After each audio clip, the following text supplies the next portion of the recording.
Ce qui manque sur le service WiiWare, ce sont de bons jeux d'action bien cons et bien bourrins. Parce que les jeux de réflexion et les casse-têtes en pagaille, c'est sympa 5 minutes, mais tôt ou tard, les instincts primitifs reprennent le dessus et le besoin de tout dézinguer au lance-roquettes refait surface à vitesse grand V.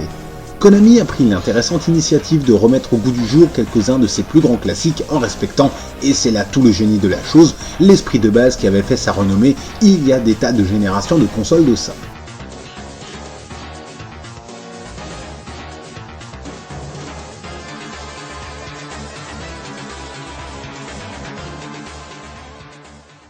Les joueurs les plus proches de la retraite se souviennent encore du niveau d'excellence atteint par ce qui était sorti en France sous le nom de Probotector sur NES et par sa suite tout aussi bien fichue sortie sur Super Nintendo sous le nom hautement imaginatif de Super Probotector. En version originale, le jeu s'appelait Contra ou Super Contra et on y incarnait des humains et non des robots. Ça ne changeait rien au jeu, mais il y avait une vague histoire de censure là-dessous. En Europe, on préférait apparemment voir des robots se faire laminer plutôt que des terriens.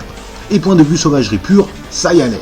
Avec un grand nombre de niveaux, des tas d'armes et des ennemis à foison, ça blastait dans toutes les directions et même si les deux jeux n'étaient pas particulièrement difficiles, les joueurs en redemandaient sans cesse. La série s'était faite discrète et c'est avec une joie non dissimulée que pas mal de monde a accueilli Contra Rebirth sur Wii.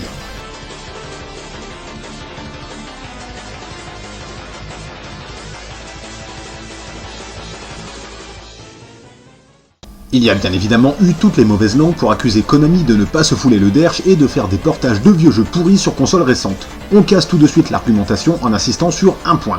Contra Rebirth est un mélange des deux jeux cités un peu avant, donc pas juste une vulgaire refonte. Même si tous les niveaux de haut et en pseudo 3D ont été jartés, le jeu est un bon vieux shoot 'em up un peu linéaire mais tout de même efficace. Bon, les développeurs ont cru bon de coincer entre les niveaux un semblant de trame scénaristique qui ne manquera pas de faire pisser de rire ceux qui prendront la peine de prendre conscience de son existence. Sinon, pour sa substance, le jeu ne sort pas des sentiers battus, et c'est une bien bonne chose.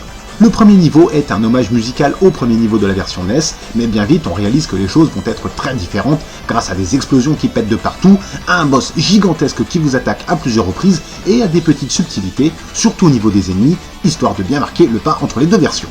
Le second niveau vous balance dans un mix de deux des niveaux de la version Super Nintendo. On regrettera juste la décision de changer un des meilleurs boss de la série par une espèce de robot moche comme tout.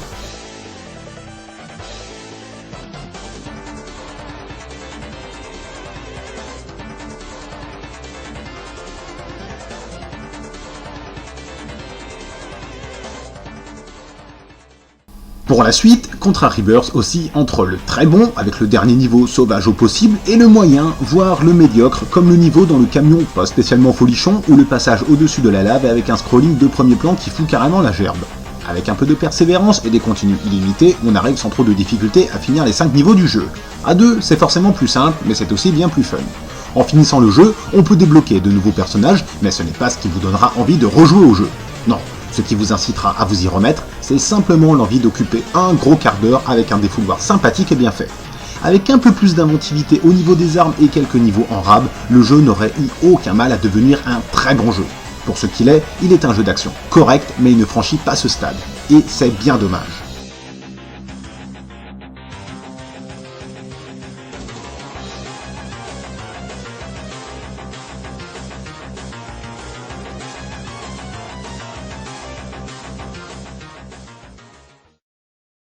Probotector a aussi droit à une adaptation sur Game Boy avec ce qu'il fallait d'audace pour que le jeu mérite le coup d'œil. Forcément, avec un écran pas foutu d'afficher plus de couleurs que quelques nuances de gris, Konami n'allait pas chier super loin, mais pourtant, le jeu arrive à être accrocheur grâce à l'alternance entre les niveaux vus de côté et les niveaux vus de haut, et grâce à une difficulté bien réelle mais pas forcément énervante.